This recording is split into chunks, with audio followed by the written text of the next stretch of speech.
Yeah, absolutely. Well, sure. Oh, that's a great question. I mean, every key and every key has a very distinct mood to it. The old joke from Spinal Tap is D minor is the saddest of all keys, you know. But there's a truth to that, no doubt about it. So yeah, whatever the mood of the song, you know, might kind of dictate it or what kind of emotion you're trying to get across.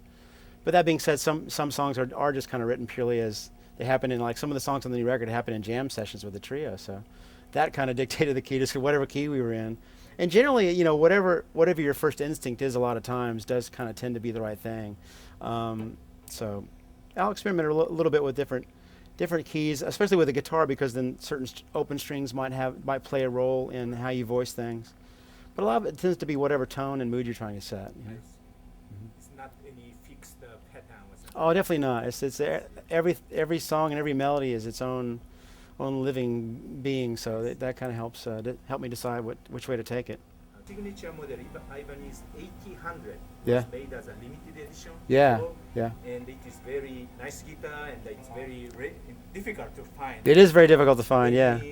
Any plan to remake? There has been discussion at different times with Hoshino about possibly reissuing that, and I hope it happens because I do get a lot of requests for people that want to get a hold of one of those guitars. And it was a really well made guitar, and I still play. This is actually a version of it.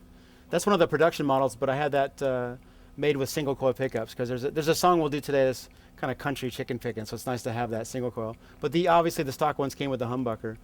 And that's a great guitar too, man. But Maybe possible. it is possible, but this one is the one that kind of set the tone for the whole new record. Resolution, the new CD, there's only one guitar track on every song, so it's very limited production. So I needed that fatter tone, and that's what this guitar brings with the mahogany body and the rosewood neck. You know, it really fills out the track, and I didn't have to double it, or it didn't need really rhythm guitars. It just stood on its own. So that's what I was going for. Are there any advice or suggestion how to practice of guitar to memory all the notes and scale on the guitar? Sure. Well, for me, I mean, I grew up kind of self-taught for many years, so it was just a matter of I knew my pentatonics and some basic minor scales, and it was just a matter of repetition, of just kind of knowing where those things laid.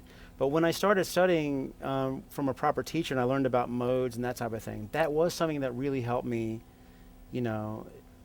eliminate what I call the blind spots, because a lot of people learn their pentatonic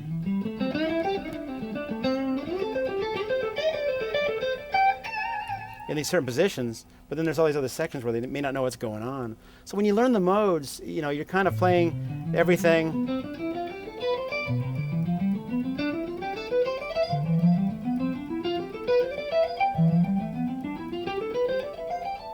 When I learned the modes, I didn't think of them as 7 different scales. I kind of thought of it all the same scale from different positions. So it kind of helped me think about, okay, if I knew it was in the key minor and it was more of an Aeolian feel, I thought, okay, everything, all the notes of C major will work.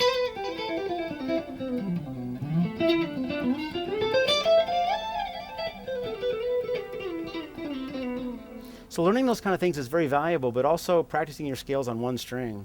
Because I do a lot of shifting and sliding, and I'll do a lot of passages that are entirely on one string. So it's nice to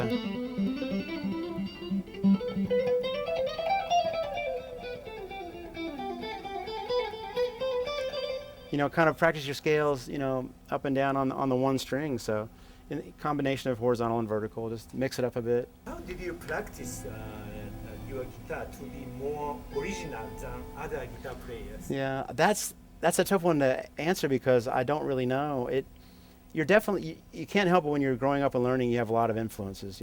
Some people tend to focus on one player as their hero, but I was fortunate enough to where I had a lot of heroes. From Beatles to Hendrix and everything in between along the way. A lot of jazz guys I listened to over time, and a lot of straight ahead rock players, Ace Frehley and Ted Nugent. So just a variety of people, and I still don't know if I have my own style yet. It's something that's always evolving. The more I learn and the more I play, but as I mature, I realize that the song is always the most important thing, and all the technique and all that just kind of helps serve whatever color you want to paint with the different songs. So your songs are very melodious and wonderful. Thank you. How do you compose? Make melody first and put the chords, or you chord first? It can happen either way. There's a lot of songs come when I'm not thinking about writing a song, when I'm just kind of playing. Sometimes your mind is just kind of disconnected, and that's kind of the good place to be when you're writing music. There's a song I wrote called "Gone" on the new record that was written on September 11th back in 2001. I don't remember writing it, but it happened that day on its own without me thinking about it. Just there was that emotion pouring through from what everybody was feeling with it.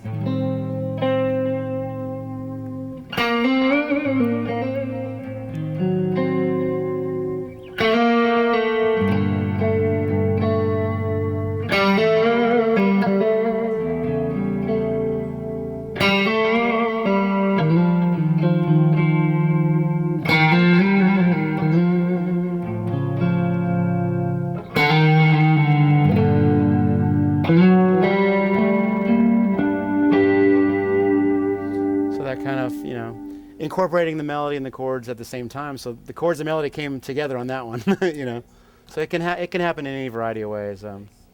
No rhyme or reason. Is there any plan to make a guitar instruction? I get asked that a lot, and yes, I very much want to do that. It's just finding the time and the right way to do it. If I make one, I want it to be really really helpful and very good. But I have a series of things in mind that I want to produce in that way. Some exercise type things, but a lot of musical things too. I think a lot of times that the people just want to kind of see how you're playing things. So I'd like to do maybe some where I'm just, verbatim playing what I played on the record, so people can kind of see, the mechanics of what I'm doing. So we'll see. But yes, I have a lot of ideas about it. So I'm just looking for the right opportunity to do it.